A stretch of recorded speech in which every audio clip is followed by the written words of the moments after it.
So welcome back, everybody. You are here with Quickshot. Sotere is in the background. He'll be joining us in just a brief second.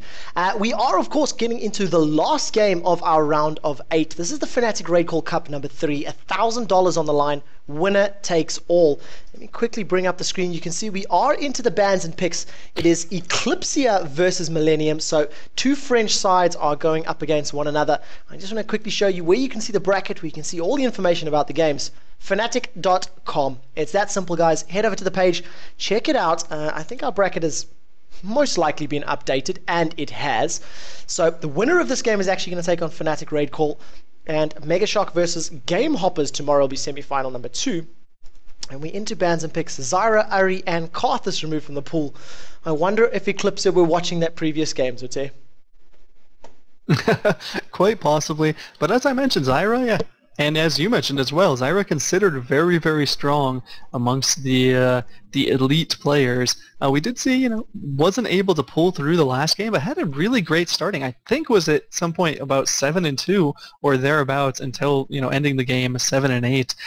So certainly late game did kind of fall off, but it might have been more of an itemization issue. It might have just been a team fight composition issue. I don't necessarily think that she becomes that much weaker in the late game. So we see 4 AP bans as our initial setup: Zyra, Ahri, Karthus, Morgana, and then an Alistar ban. So Alistar does come out, breaks the trend. Of course, you used to be able to play him AP, don't tend to do that anymore. His ratios have been very, very significantly reduced from their olden days, where I think they were 1-1 or thereabouts. Made him an incredible AP middle champion. And the final ban is Malphite, who we also saw in the last game. I like that first pickup. I do like it. And I wonder where it's going to go. Is it going to be Nunu jungle? Is it going to be Nunu support? The current meta seems to prefer Nunu in that support position, but I really like him as a jungler with Consume, with that Blood Boil, and the fact that his Visionary passive now activates a bit more often. He's got a really good clear time, and I like to see the aggression. It's not on the same level as the likes of a Dr. Mundo or a Shyvana, but he spends a lot of time in your opponent's jungle. It gives you such great control of Drake and Nashor. So I like it. I'm a fan. And of course, if they do build a little bit of ability power, those absolute zeros hit like a freight train. Yeah, they really do it. Entire 2.5 AP ratio. If you get the whole thing procced, if you allow it to go the full length of the absolute zero, does a lot of damage. Of course, very easy to interrupt.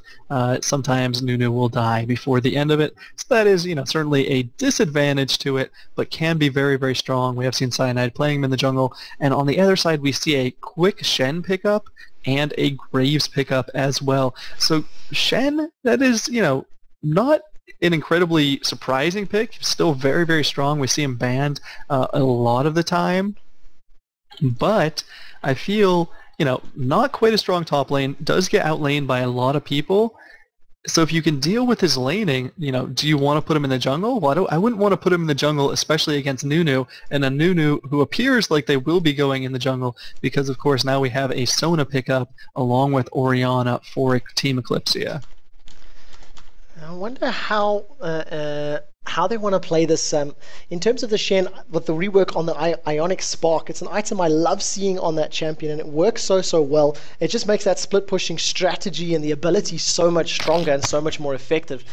Is it an item that's picked up at all on your side of the pond? It is certainly. On Shen, I think it is kind of the item of choice. It depends on the player. Some prefer to still pick up the Wit's End over it, but, it synergizes really, really well with Shen and that split pushing capability, and I also see it picked up quite a bit on Warwick whenever he's played in the jungle. I often see, the combination Ionic Spark and Wit's End on him, just to make sure his ultimate does that little bit of extra burst. Of course, that does leave you a little bit vulnerable to damage as the game goes on. We do see an Anivia and a Soraka pickup, so that's going to be that Graves Soraka lane. Very, very strong, out-sustains everyone, very hard to burst down because they both have passives that grant them extra protection. Obviously Soraka's grants an extra 16, I believe, magic resist to everyone around her, and True Grit grants up to 10 AR and MR in those early stages of the game, provided that he remains in combat. The opposing lane looks like it's going to be, at first glance it was Ezreal Sona. Then we see a little bit of, hint of Draven, which would have been fun, but it is going to be Ezreal Sona and a Renekton top lane. So who is Renekton going to face off against? It could potentially be Shen, or they could decide to send Shen into the jungle, use this last pick to counter pick that that Renekton rather. And I almost said counter pick that Rumble because I had a thinking that Rumble might be the choice. Of course, Rumble so popular nowadays, so much damage. You know, once they fixed his flame spitter, essentially they fixed it so there weren't little angles where you wouldn't be doing damage. So it made the damage more consistent, but it also made it much higher. Overpowered, I guess, more effective. Is the only word for it. It's so much more effective that, like, lane matchups that he used to lose, he now tends to win. And I think Renekton is kind of one of those lanes that used to be very, very even, could go either way. Renekton, if he got those early combinations off on Rumble, he could really punish him. But we'll see how it turns out. I have a feeling Rumble, with the new fixed flame spitter, so to speak, can do more damage to Renekton and win out those trades. So, I mean, time will tell. We'll see who gets the better jungle presence there. Shen, obviously, not going to be quite as quick. And the initial, after the first two pickups, I was like, I almost hope to see the Shen versus jungle pick, or Shen versus Nunu jungle, because that is going to allow Nunu to shine. Shen, not the quickest jungler, and Nunu should be able to run rampant in his jungle, provided Shen doesn't get a lot of protection from his team. So how is Millenium going to ensure that Nunu just doesn't go haywire, consume all of the buffs, consume that big wraith, go after the big wolf, so on and so forth, and really shut Shen down? Because Shen is great at split pushing, but it's kind of reliant on him not being able to lose those 1v1 fights. In terms of how do you counter that, ward placement and a lot of mobility, a lot of movement from Rumble from the top lane and Nivea in the middle, potentially coming in to help defend against it. It's something that Moscow 5 were quite popular for, quite famous for, where Diamond Prox would actually say, look, I'm not a good jungler, I'm a good counter jungler, because he always had the communication with his team, he always had his teammates moving up into lanes with him and into the jungles with him. Yeah, I mean, it is certainly a whole team thing. They need that advantage coming down from everyone, but do they have a team that can really do it?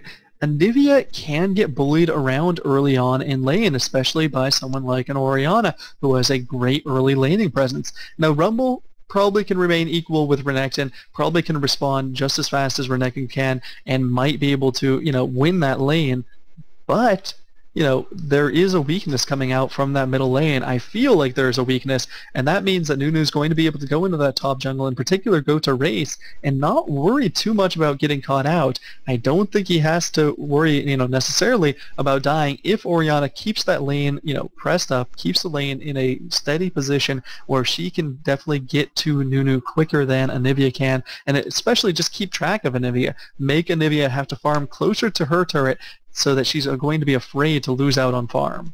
And taking a look at the actual players now, just quickly, briefly touching on the player himself, Svenskeren, currently wearing those SK tags, spent a brief moment of time with SK. I believe he's the 6th man or a potential sub. I don't think he's an official member, but we watched him doing really well in the jungle with Lee Sin, playing phenomenally well, playing very, very aggressively and picking up a lot of kills against the likes of Moscow 5.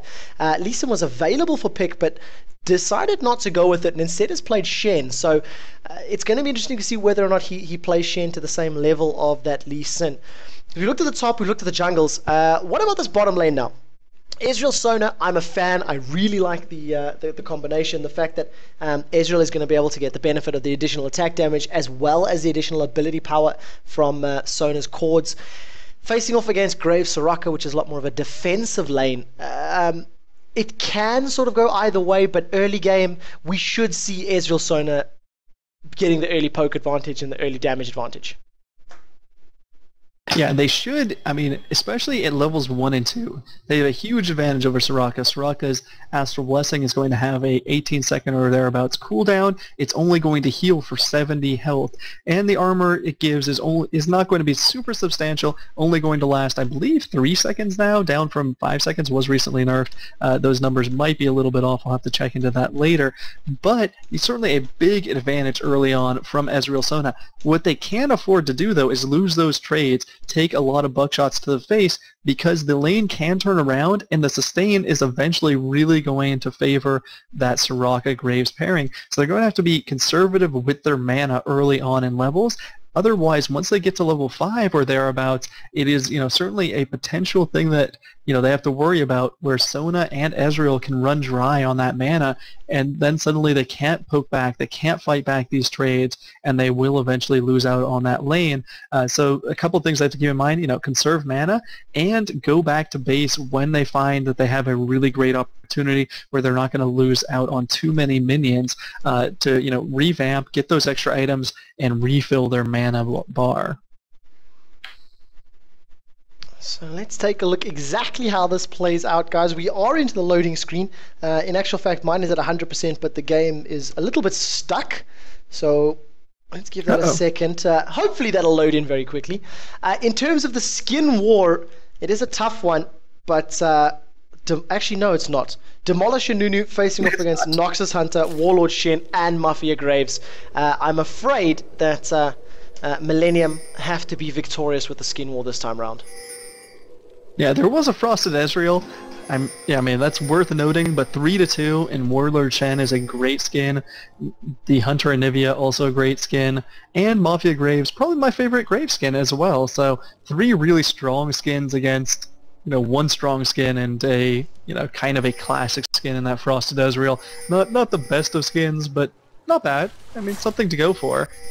I'm a big fan of the Nunu skins. I love the fact that Nunu is a little kid riding a giant Yeti and just tossing out those things. This particular skin is also one of my favorites, primarily because of the way Nunu is actually, or the little, I don't know if Nunu is the kid or if he's the Yeti, but the way he wobbles. Nunu is the kid, Willem is the Yeti. I love that little animation of him bobbing in this skin. It is awesome. It is very awesome. We did see Nunu immediately ran out, warded the race, but then it was immediately counter-warded with a pink ward. So good job for Soraka. Knowing that was coming, Kuja is like, nope, not going to have vision of our race, and instead we are going to probably have vision of your own. She does place the ward there, but there is a ward coming down from Eclypsia as well, so they know that the other team knows what's going on at the race. So there are a lot of wards at those wraith camps, and no team Acer to sit in the brush and try to pick up a kill on either of those. Unfortunately, someone's going to do that in one of these games that we're casting quick. One of these days. One of these days. It's a strategy that'll be pulled off. What's your opinion on this early pink ward? It denies the vision. It gives Svenskeren the knowledge and the safety that he's able to move around his jungle without his opponents knowing where he is, and obviously it's counterintelligence, denying your opponents the timing and the ability to know where everybody is. Do you think it's worth the investment of the pink ward this early on if they're not going to do something special with it? If they're not going to invade and he's only going to do a standard route, is it worth that item investment? On the one hand, you don't have to keep track of Shen quite as well as you would, a lot of other champions, because you're not as afraid of his ganks early on, but you are really afraid of Nunu counter-jungling, Nunu taking that big wraith, and that's essentially what they were, afraid of. Nunu going ahead and taking that big wraith. We do see Nunu trying to steal this red buff, but Shen is up there in time. So it's going to be poking back and forth. Vorpal Blade is going to go out. I'm so fresh with that Blood Boil. Is going to eat the taunt, but that means the Flash Frost actually misses. Ignite is down, immediately followed up, down to 120 hit points, 70 hit points. Flash into taunt. Vorpal Blades plus Keystrike means he goes down. The birdie gets egged, and this is the question. Does the chicken come before the egg this time round? And it doesn't. It ends up being an omelet instead. And Schleier picks up a kill. The damage is actually very, very good, considering that was a half health Anivia and a full health egg. Up in the top lane now, Fios is going to take a couple of hits from the Ruthless Predator of Zalzor and almost goes down, but Renekton with the early advantage right now. Yeah, and that's, how the lane used to play out. Rumble might be able to catch up later on, might have to build a Ninja Tabi or thereabouts. Bottom a lot of aggression as well. But we see, Sona kind of running out of mana here, whereas, of course, Graves and Soraka, going to be fine on the mana aspect. So a lot of early aggression. Now we see Shen coming up top, going to try to help out, even up this lane. We'll see. They'll obviously want Rumble to clear out some of these minions, make sure that, you know, they don't have to fight against a wave of minions, and that's what actually happened in middle. Anivia went down so fast because she was also taking a you know, entire 6 wave of minions with a cannon minion, I believe, as well. So that was a big part of it as to why she actually went down while in that egg form. Sven has been hanging around in this top bush for quite a while now, has actually not decided to go in there just yet. And is finally going to decide, has no flash available, so let's see how Renekton's going to get out of this one. The first slice is actually going to get him straight past the taunt. Did in fact actually deal damage, so he was able to follow it up with the dice, but just for show. Just for show. And that's actually interesting. It did damage, but at the same time, the only movement forward from Sven was his taunt, so it did damage, but he wasn't taunted. So at some point, you know, the two bodies met. The ninja and alligator met, but there was no taunt that was actually landed. So unfortunate for Svenskeren, and, you know, he kind of gave up his early advantage there. He had that, you know, that first blood, then he just camped up top lane, and now he's a little bit afraid to, you know, return to his jungling. We see, you know, a little dance between Nunu and Shen. Nunu going to head top lane, but then, you know, thinking about it, okay, top lane. They did know that he went up there, so there were pings on him, and Rumble isn't going to play the safer route, going to, you know, be wise instead of going after that next wave of creeps, just going to head back, wait for everything to equal out. So junglers have been sitting around quite a bit, but we actually do have those first kills picked up as well. Bottom, yeah, I mean, so far, pretty even, looks very even in farm, only 2 separating them. Entensberg is, you know, completely full life. Soraka and Ezreal, or rather Ezreal has full mana. Sona is low. Soraka's a little bit low, but I feel like Soraka will be able to maintain more so than will Sona. And Sona keeps on spamming out those power chords, but it's just not coming down to much, especially on top of that Graves. Full life, full mana bar. And now we're getting into that period where it's, you know, level 5, and Sona's really running low on mana. And will they be able to continue up the pressure, or is it going to just turn into this kind of farm-happy lane where eventually Graves will just push to the tower and try to make Ezreal miss out on farm? But Ezreal's doing a good job of equalizing the lane so far, making sure that it's not being pushed back towards his turret. And while all that was going on, we did actually see Nunu in the opponent's jungle, jumped in there, managed to take down Red Buff, and doing it so incredibly quickly. Consume currently has only that single point into it, but using that along with the Ice Blast and just continually beating away, actually managed to steal that Red Buff away before Sven was able to get into position. And it was so unfortunate as well because Sven shadow dashed through the wall of the double golems to get closer to the Red Buff, and then obviously it was unavailable on cooldown. Nunu just said, hey, thanks for that, and walked away unscathed. In the top lane though, is Rumble going to come in from behind? This could be trouble. But there we go, Dominus is now activated, the Kaldameek has been used as well as that Ruthless Predator, the stun is out, Equalizer goes down, Fio's maybe going to try pick up the skill, 140, 110, Renekton is going to be able to get away with his life, just not enough ability power on Rumble, unfortunately. 707 gold in the bank, he's about 50 odd short from finishing that revolver. I wonder if we see him selling his pots to finish the revolver. Perhaps, I mean, he is dead and is waiting up. We will see. I mean, he might just sit in base as well. I always tend to sell my wards and my potions and anything I can sell, but professional players tend to be very particular with their gold, not wanting to waste it, which is of course a good idea. So he goes ahead and picks up another potion and a sight ward. Of course, he does need those sight wards to continue, you know, giving him that coverage. We actually see bottom lane, you know, Soraka and Graves, they're like, we want to be aggressive, but we also don't have any more wards to give us protection. So that's unfortunate. And Soraka actually is at a very interesting point here where they do not have any wards. Or no wards, but I mean no items either at all. And take a look at Soraka as well. It has actually put a single point into Starcall very early on. Which I find very interesting because, of course, Graves isn't going to deal any magic damage. So reducing the MR isn't going to benefit Graves. She can't really use the Star Call in a bit of an aggressive manner because it's just going to push the lane even more so than they want to. So interesting to see that, and that's not something you see all too often out of these professional players. Yeah, none of the professional players, I tend to do it all the time. I always pick it up at level 4, I believe it is. You know, getting an extra point in that really helps out your trading capacity. You'll actually win a lot more fights if you have the Star Call as opposed to the extra point in Infused. And it tends to be that level 1 Infused is enough to keep your, you know, your AD carry full on mana for the first initial couple of levels. So they look like they're going to head back, but Nunu is just going to continue camping out this brush.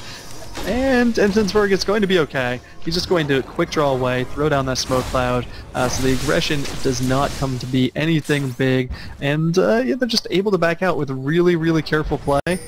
So good showing from all sides. The game is so even. It is, you know, less than 100 gold separating them at any point.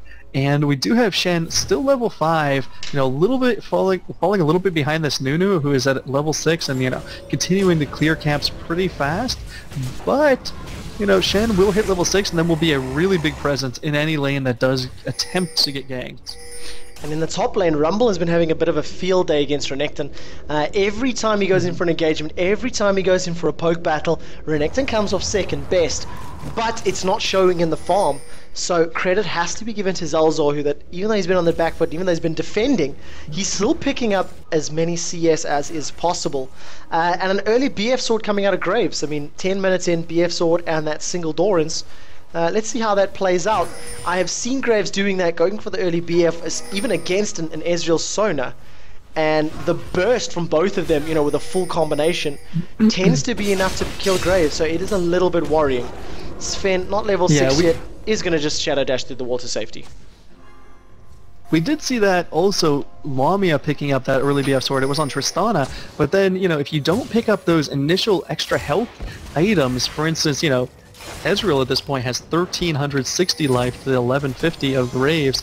He actually does have a Doran's Blade, which I didn't see for the first time, or the first time I looked at it, so that was unfortunate. So he will have a little bit more sustain, is inherently tanky, so probably will be able to sustain through that burst, but does have to be, you know, concerned. Crescendo, True Shot, Barrage, Ignite is going to do a lot of damage even through those heals of Soraka.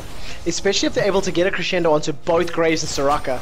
Put those both down, followed up immediately with Ignite, and reduce the healing of that Astral Blessing and that Wish.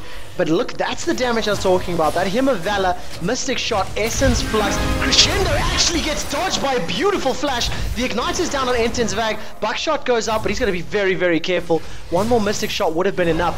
But that was exactly what I was worried about. Now Kuja's the one that's in trouble. He manages to flash away, and somehow Entensvag and Kuja get away with their lives. But well played by Killborn incredibly Havoc. Low. Yeah, well played. It was just unfortunate they weren't able to pick up a kill there. They had the opportunity to pick up 2 kills. We're so close.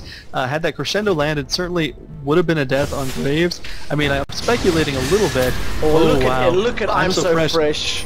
Are we going to see the flash forward? This time around, Orianna's nowhere nearby, and Nivea has seen this movie once before and does not intend on repeating the first death. Right, so it does back out. Nunu being so aggressive, but able to back on out. Oh my goodness, Sona almost going down, but in exchange, Entensberg is going to go down. Really well played by Killwall there. And that Phage always comes up big in lane. You do see now Stand United comes up from Shen. Is it going to be in range? That's the question. In actual fact, gets cancelled by Sven Skaren. So opting not to blow the full cooldown. It's only on 190. In actual fact, it is still the full one. I thought if he interrupted it, it would drop the total cooldown. I don't know about that. I don't know that it cancels, or that the cooldown goes any lower when you cancel it.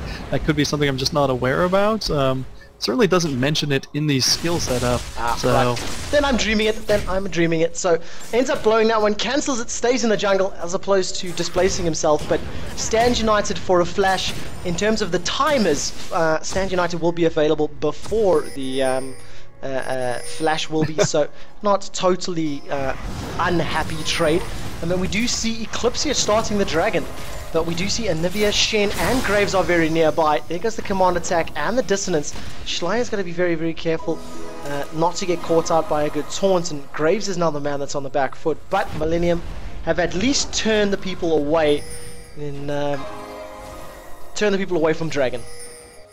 momentarily at least. They do have pretty good coverage. They do have that Oracles as well, so they have that big advantage, as you mentioned last game. If you get picking up that Oracles, hey, make sure to pick up that early Dragon too. They do attempt it, but just kind of by happenstance, the opposing team does come on by. They were going to go after blue buff, but then they kind of caught wind that Orianna was nearby, decided to head out, see what she was doing, was helping out with that Dragon, so it did get kind of caught. So far, I mean, I feel like Anivia's been doing a good job of punishing Nunu when he comes to the jungle, but it hasn't been enough. In that bottom lane, you know, I felt like it was really going in Millenium's favor early on, once they got to that point where, you know, Sona had ran out of mana, but they were forced back as they ran out of wards, and then Graves came back, was a little bit squishy, and they lost that eventual poke battle. And it was close. It was very close for both teams. Oh no! The Huge Crescendo. Shadow Dash taunt Crescendo on the bottom lane. Now in the middle lane, Schley is forced to flash to get away. I actually missed the Crescendo, so was that a complete miss onto both Graves and Soraka? So it was a complete whiff. Soraka came in to place the ward in that brush, and they were camping out that brush, going just for that Crescendo True Shot Barrage, burst damage, but it just whiffed. It was just a little bit too far, and as someone who played Soraka, or rather Sona on release, it's always kind of hard to recognize, oh, my range isn't as far as it used to be, because of course the range of Crescendo used to be really, really long, has been nerfed over the course of time. And take a look at the top lane now. Renekton has opted to pick up that early Hex Drinker, currently sitting $600 in the bank, and Rumble 900 in the bank. Is a Hex Drinker enough on Renekton to allow him to trade equally with the Rumble? Because at the moment it doesn't look like it. Yeah, it does not look like it, and I think in the past it probably was enough, but you know, things have just been going towards Rumble's favor with the fixing of Flamesplitter. He's going to come out ahead in these lanes. He does have that sustain build as well, and Renekton, oh, we are actually going to see a big trade. Renekton going into Dominate form, into that Dominus, but he's not able to engage because he took 2 Electro Harpoons in the face, and now we see a lot of aggression down bottom too.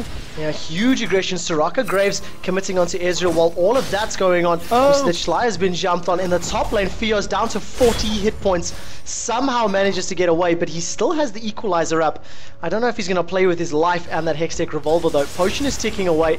He's going to pick up about 120 odd hit points, and maybe, if he was in range, Ignite Flame Spits on the Scrap Heap Shield with 200 hit points. Do you think he could have picked up the kill against the Crocodile?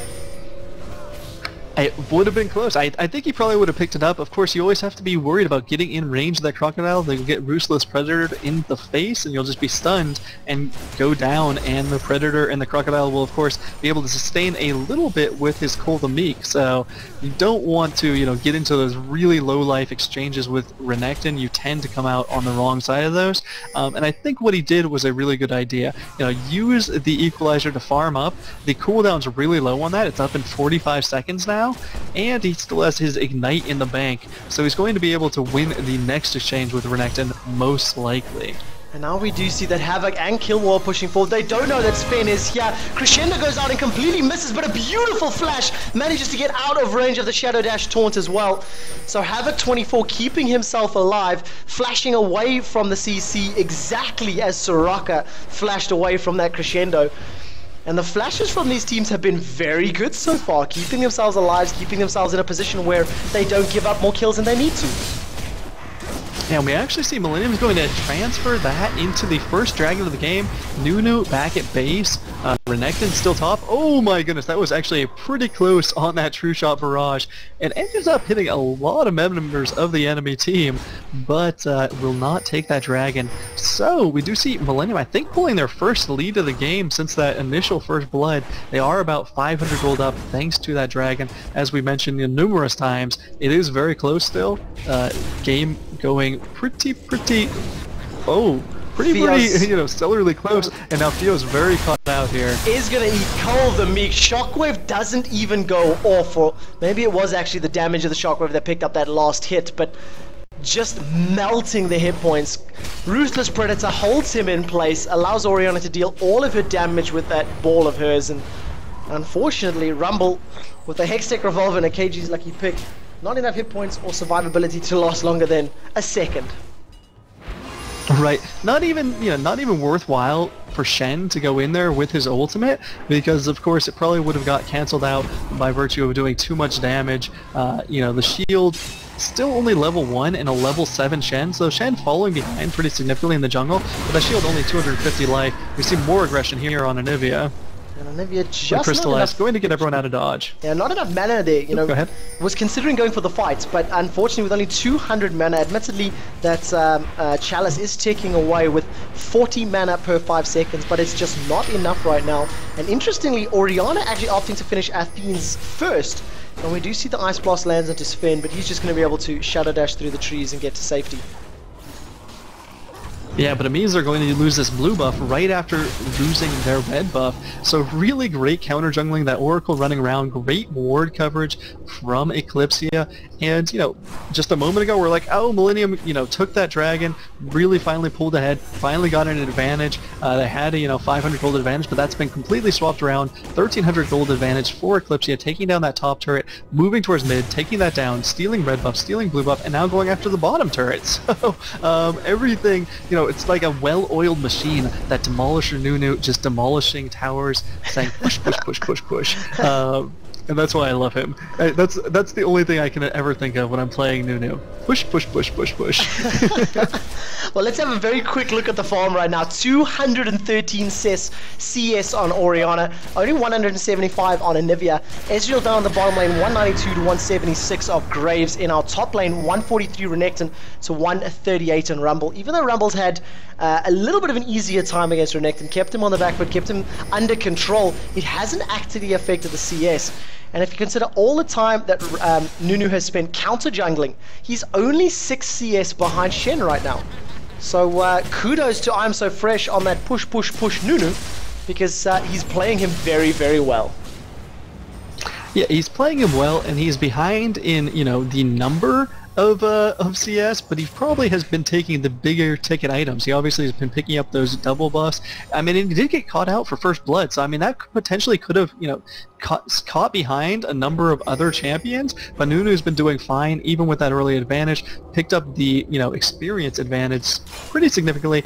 Level 9 to level 8 right now, but it's a very progressed level 9 to a kind of early level 8. So we'll see 10 to 8 pretty soon here. And those levels, when you can get 2 levels ahead of your enemy jungler, you're doing a really, really good job. And they're just really limiting Shen and not letting him get to the point where he can be a true split pushing presence.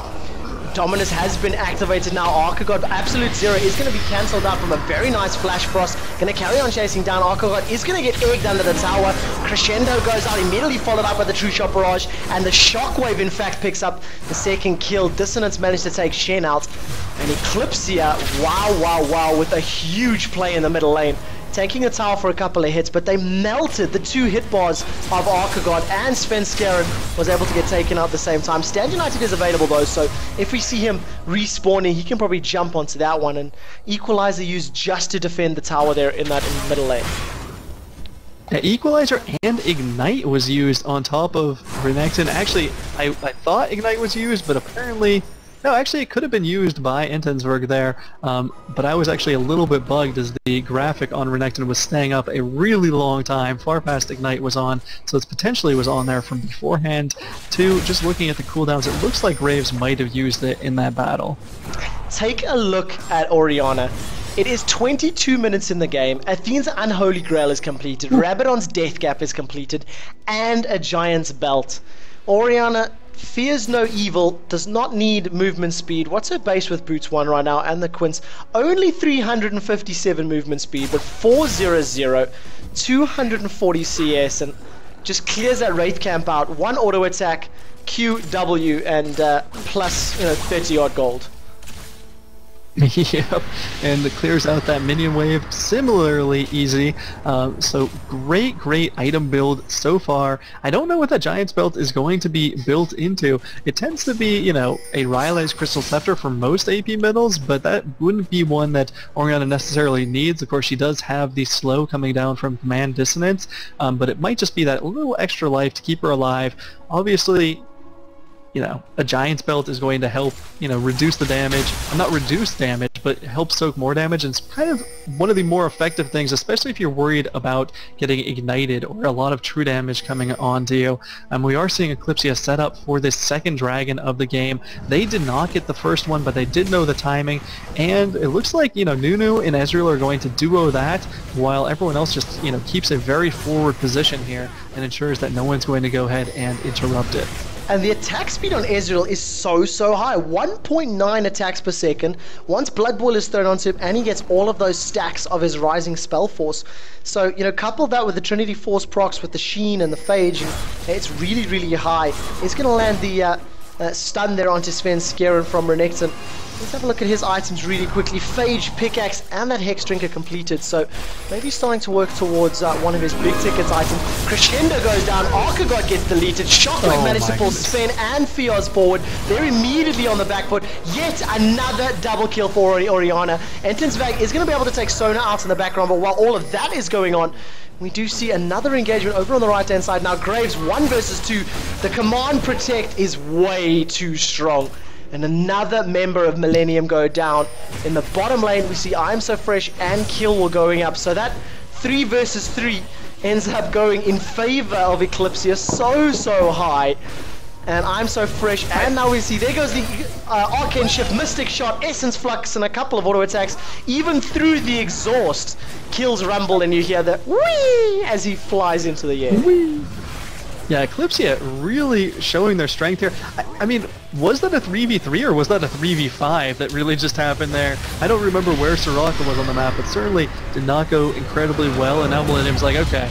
I mean, that fight went so terribly wrong, where we felt like we had a vision advantage, or we felt like we had a numbers advantage, and you were able to take us out without, you know, your Ezreal, who is, you know, really farmed at this point, and without your Nunu, who's going to give you so much utility in the game.